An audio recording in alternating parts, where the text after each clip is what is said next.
продолжение темы в Ленском районе проходит месячник охраны труда. Этому вопросу в подразделениях компании «Алроса» уделяют большое значение. Например, регулярно проводятся медицинские осмотры. О том, как они проходят в ленских автомастерских, расскажет Елена Парыгина.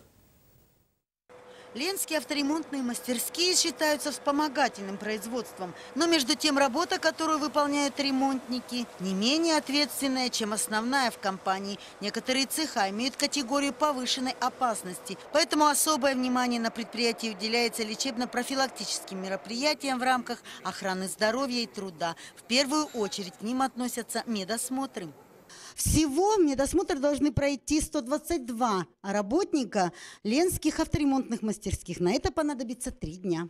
Чтобы врач-терапевт сделал точные выводы о здоровье работника, ему необходимо сдать биоанализы, пройти флюорографию и сделать кардиограмму сердца. Какие, возможно, проводят прямо на предприятии. Особенно спасибо нашей медсестре Адибе, Олейник.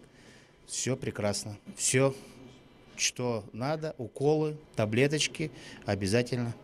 Фельдшер Адиба Олейник знает заболевания практически каждого работника. Впрочем, медработников всех медкабинетов производственного управления «Алмаздортранс» можно назвать семейными докторами, так как зачастую на предприятии работают отец и сын, муж и жена. По заключительным медицинским актам, они подают нам списки, кто должен в течение года пройти санаторно-курортное лечение.